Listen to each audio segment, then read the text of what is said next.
আজকে তৃণমূলের এবং বিজেপির দুজনেরই কম্পিটিশন। আমি কখন দেখছি বিজেপি প্রার্থী মানুষের বাড়ি গিয়ে রুটি বেলে দিচ্ছে, আবার কখন দেখছি তৃণমূল প্রার্থী মানুষের আলু খেতে গিয়ে আলু তুলে দিচ্ছে। মানুষের পাশে থাকা মানে এইগুলো করা নয়। মানুষের পাশে থাকা মানে তার খাদ্য, বস্ত্র, বাসস্থানের সুনিশ্চিত নিরাপত্তা করা। মানুষের পাশে থাকা মানে আপনার ঘন্টা নিরাপত্তা সুনিশ্চিত করা। মানুষের পাশে থাকা মানে বাংলার যুবকদের রোজগার সুনিশ্চিত করা। আজকে বাংলার লক্ষ লক্ষ যুবক বাইরে গিয়ে কাজ করছে এবং তারা পরিযায়ী শ্রমিক রূপে তাদেরকে কখনো মেরে পাঠিয়ে দেওয়া হচ্ছে বস্ত্রবস্ত্র করে। এটা বাংলার লজ্জা, আমাদের লজ্জা। আপনি কি বলবেন? একেবারেই পশ্চিমবাংলায় ভোটের আগে 1000 থেকে 1500 টাকা করা হয়েছে লক্ষ্মী ভান্ডার, যুবসাথী দেওয়া হচ্ছে, তাহলে কি আপনাদের ভোট বাক্সে কি প্রভাব পড়বে? দেখুন, মমতা বন্দ্যোপাধ্যায় মানুষের টাকা মানুষকে দিচ্ছে, তার প্রকল্প ভালো, কিন্তু তার প্রকল্প মানে এটা নয় যে তিনি টোটালি কর্মসংস্থান বন্ধ করে দেবেন, মানুষের শুধু এইটুকুনির মধ্যেই মানুষের জীবনকে সীমাবদ্ধ করে রাখবেন। এটা তার প্রকল্প নয়। তার আজকে রাজ্যে কলকারখানা কোথায়?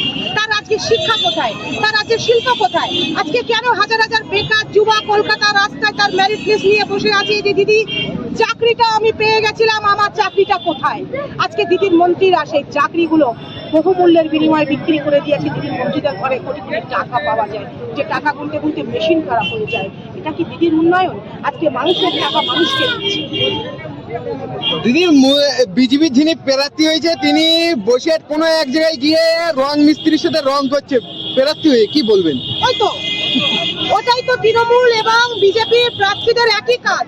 কেউ রং করছে, কেউ আবার বাটনা বেটে দিচ্ছে, কেউ আবার হাতে থেকে থালা বাসন মাজা কেড়ে নিয়ে বলছে বাসন মেজে দিচ্ছি। ওদের কাছে মানুষের কাছে থাকার সংজ্ঞা যে জানে না, যে প্রার্থী মানুষের পাশে থাকা মানে মানুষের সুখ দুঃখে তার আপদে বিপদের সাথী হওয়া, তার ক্ষণেকের জন্য তার হাত থেকে হাতাকুন্তি কেড়ে নিয়ে তার কাজকে আরো ঝামেলা পাকিয়ে দেওয়া, এরা অ্যাকচুয়ালি জানে না মানুষের পাশে থাকা কাকে বলে। তাহলে আজকে বাংলার মানুষ, বসিরহাট দক্ষিণের মানুষ সিদ্ধান্ত নেবে যে বিজেপির যে প্রার্থীর সাথে বসে তার হাতের কাজে সাহায্য করে দেবে, নাকি তাদের বেসিক উন্নতি হবে।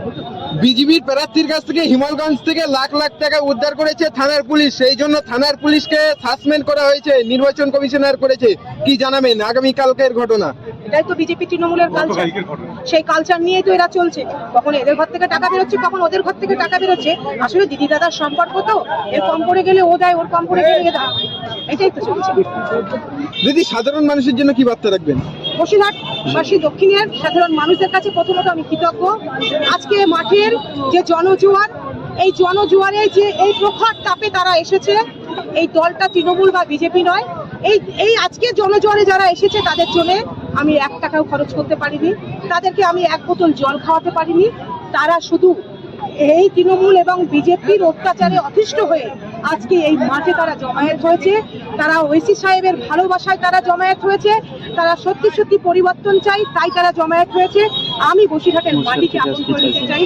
তারা যদি আমাকে আপন করে নিয়ে একটাবার সুযোগ করে দিতে চায়, বসিরহাটের মাটি পরিবর্তন করতে চাই। বসিরহাট থেকে আপনি বসিরহাট দক্ষিণ থেকে কতটা ভোটে লিড দেবেন? আশা করা যায় অনেক ভোটে লিড করব, এবং গণতন্ত্রের অধিকার, মানুষ সেটা আপনাদেরকে সঠিক সময়ে জানিয়ে দেবে। সেটা আমরাও জানতে পারবো, আপনারাও জানতে পারবেন। আপনাদের লড়াই কার সাথে? আমাদের লড়াই অবশ্যই বিজেপির সাথে এবং বিজেপির বন্ধু তৃণমূলের সাথে। ধন্যবাদ।